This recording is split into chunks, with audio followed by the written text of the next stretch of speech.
আপনারা যে এলাকাটা দেখছেন এটার নাম হচ্ছে টাইগার পাস। চট্টগ্রামের কেন্দ্রস্থলে অবস্থিত একটি অত্যন্ত দৃষ্টিনন্দন পাহাড়ি এবং ঐতিহাসিক মোড় এই জায়গাটা। ব্রিটিশ শাসন আমলে এই পাহাড়ি গিরিপথ বা রাস্তাটি তৈরি করা হয়েছিল, যা বর্তমানে শহরের অন্যতম প্রধান সংযোগ সড়ক।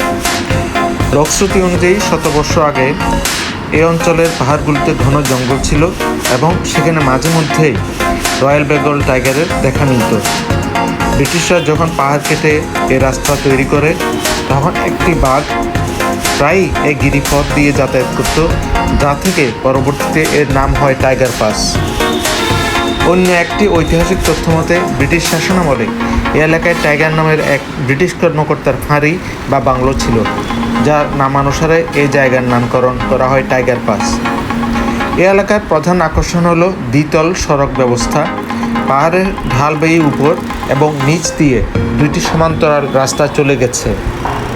প্রাকৃতিক সৌন্দর্যের কারণে টাইগার পাসকে চট্টগ্রামের ফুসফুস বা গ্রিন জোন বলা হয়, কারণ এখানে শতবর্ষী বিশাল সব গাছ ও সবুজ পাহাড় রয়েছে।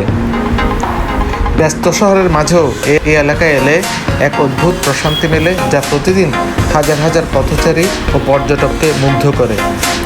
টাইগার পাস মোড়ের ঠিক মাঝখানে একটি বড় কৃত্রিম পাহাড়ি টিলার উপর দুটি রাজকীয় বাঘের সুন্দর ভাস্কর্য স্থাপন করা হয়েছে, যা এই জায়গার নামের সার্থকতা তুলে ধরে। এই মোড়টি চট্টগ্রামের ট্রাফিক ব্যবস্থার জন্য অত্যন্ত গুরুত্বপূর্ণ, যা আমবাগান, লালখান বাজার, সিআরবি এবং আগ্রাবাদকে একসঙ্গে যুক্ত করেছে। এর ঠিক পাশে অবস্থিত সিআরবি এলাকা, যা চট্টগ্রামের সাংস্কৃতিক কর্মকাণ্ড এবং প্রাকৃতিক সৌন্দর্যের অন্যতম প্রধান কেন্দ্র।